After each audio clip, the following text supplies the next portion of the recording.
Hello everybody, I want to do a game today, continuing the series What Separates Stronger Players, and I want to show a game where I lost to a stronger player. I played a player who I have enormous respect for, FIDE Master Ron Simpson. Just a very strong 2350 player, and I think when he wants to be, he's over 2400. And here I want to talk about psychology in chess. Tournament chess is psychological in nature, very much so. Every player is watching the other player, if not a lot, at least a little bit. When they make a move, you look, even just subconsciously, you're looking to see how they made the move and what they looked like as they're making it. Did they seem confident? Did they seem despondent? Were they nervous? We're always checking and looking for some type of cues to kind of give us an idea of what we should be looking for. And in this game, I played e4, and Ron played c5. And when you're playing someone who's 2350 and has been well over 2400 many times, and I've seen him mull through 2500 players, at least one that I can remember at a tournament in North Carolina. I believe it was the North Carolina State Championship. But here I obtained a winning position against him. Absolutely, there's no reason why I shouldn't have won the game. Why did I lose the game instead? And this happens at all levels. So I go from winning to losing for one very simple reason. I was thinking too much about the person across the table and not enough about what was going on in the position. I played c3. I've played everything conceivable against the Sicilian, and against Ron, I wanted to play c3. I was not about in a million years to go down some theoretical discussion of the open Sicilian with 2 knight f3. That's not what I was going to do, and my decision turned out to be correct. He played d5, standard response. E takes, queen takes. Okay. Very standard for the c3. Knight f3. Okay? This doesn't much need to be explained. Here he played knight c6, and I played a d4, which is the main move. All of these moves make perfect sense. Okay? Here he played knight f6. This is all book. And I decided in my mind I'm going to play something that he's not expecting. And this is an opening that I had some familiarity with. I've studied. I played d takes c. And what this move does is it really tempts black to take the queens and not allow me to castle. But in return, I get that pawn. And it's not getting taken away from me because I'm going to play b4. And I knew this much about Ron, that he loves to attack.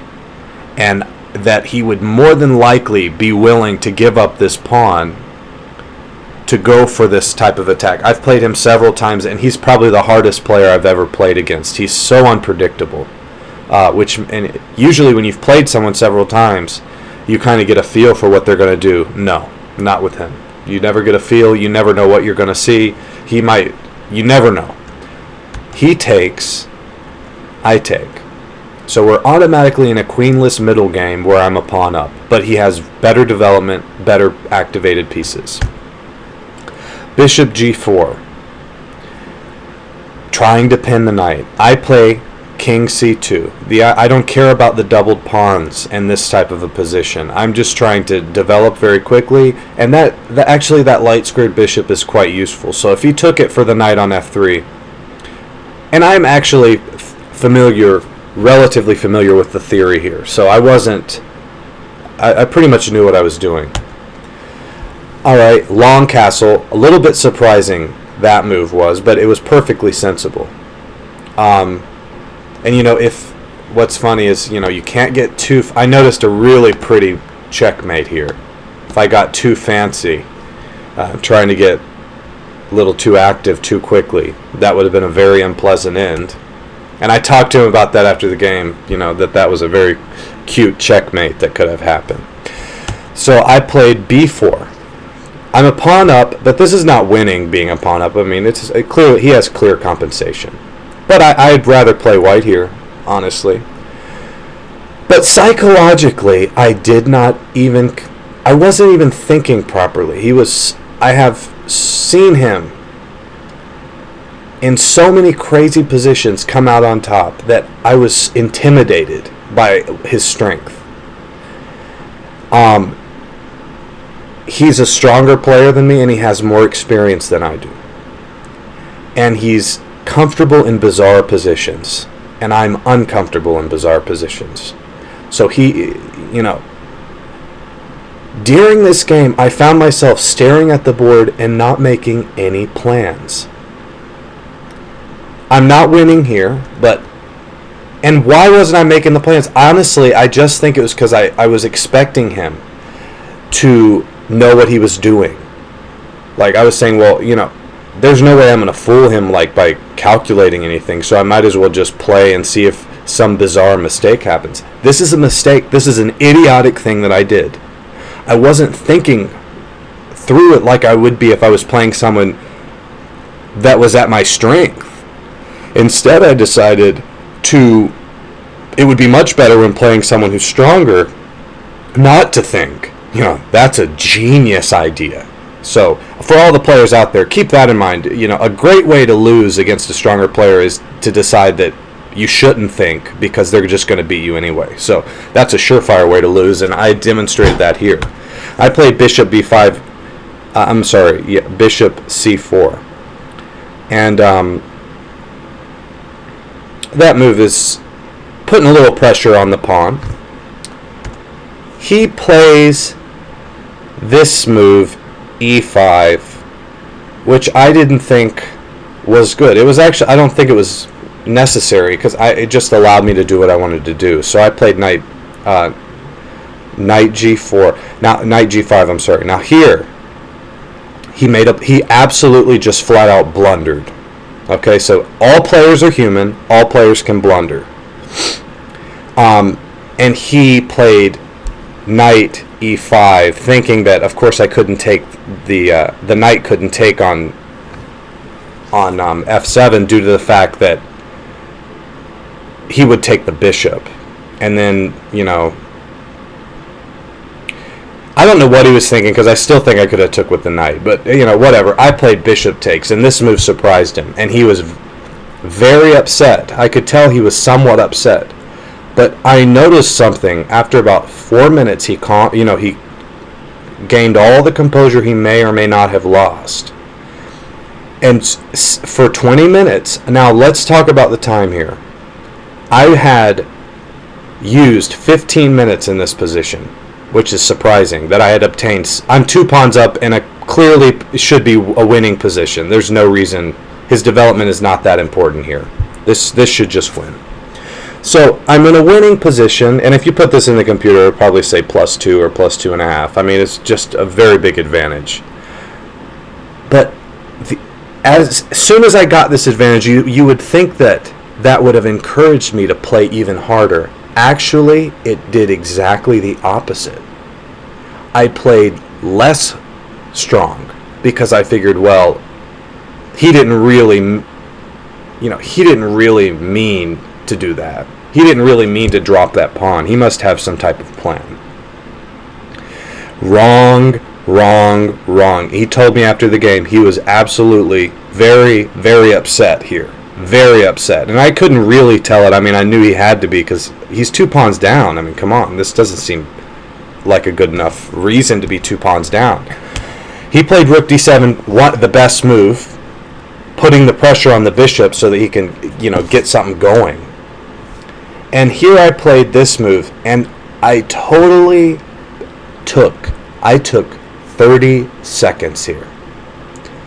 My video, maybe the first part, was on time management. Here I show a gross lack of understanding of time management. I had an hour and 20 minutes on the clock, and I spent 30 seconds to play this move. I don't even know what was going through my head, but 30 seconds, okay. He plays knight takes, and immediately, I had not considered this move. I had played so quickly, and I was so nervous because I was winning, and he's such a strong player. Not just his strength isn't even what really was intimidating to me, his actual rating. What was the most intimidating was his sheer experience. He's been playing for 40 years and has played with grandmasters and trained with grandmasters from all over the United States, from what I hear. So that was what intimidated me more than the number. The number's not that big of a deal. He plays knight takes. I just missed this move. And I'm not actually even so bad here, but psychologically, then I told myself, oh, well, he had this. He knew, I couldn't even find the best move here, by the way, was probably just taking the bishop here, and after bishop takes, knight takes, trade. You could even trade for the dark square bishop or not. That would have been perfectly sensible move, which is what I should have played. But it took 30 seconds here. He takes, I take. So he's got a pawn back. And I was so despondent here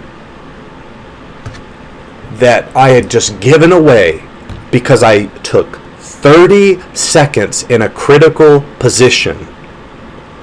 30 seconds against a FIDE master rated close to 2,400. 30 seconds? Not even a grandmaster would disrespect a FIDE master that much. To only take 30 seconds on a move. Not even a grandmaster would do that. They're not even that stupid. So, here I was so upset that I just gave up another pawn. Total collapse. Mental collapse. And this is what I'm talking about. When you make a mistake, you have to brush it aside. And he told me something after the game. That he told me, you just collapsed. You just total mental breakdown. And I said, that's absolutely what happened. When you make a move that you make a move and your opponent surprises you, you have to stop,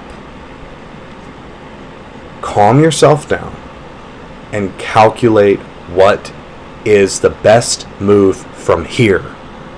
Not what did I miss before, not what should have I done, what is the best move at this point. The best move here would have been to play the knight to d2, holding down everything. If he takes,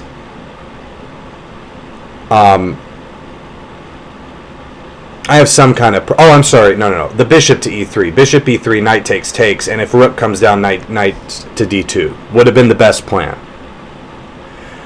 But, of course, when you collapse mentally, I at this point, and I'm going to go... I'll try to go... If people like this game, which I'm not able to go through much of it, but I collapse and play this bananas move.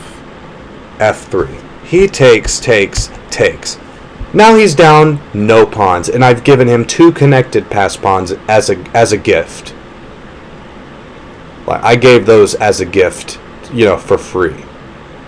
And the computer says here that this is a total and complete draw position, and maybe a very strong player could draw this, but when you see 2 connected pass pawns like that, that's the scariest thing on earth. And I can show you, I tried to be as resourceful as I could, and the position was pretty drawish for the next 20 moves. But I collapsed again, and he won very deservingly against me, and punished me severely for my mistakes. And he told me that, like I said, I completely collapsed. So this is... Keep your focus during the game. If you miss a move, stop and think. If you're ahead, stop and think. Do not rush in the critical position.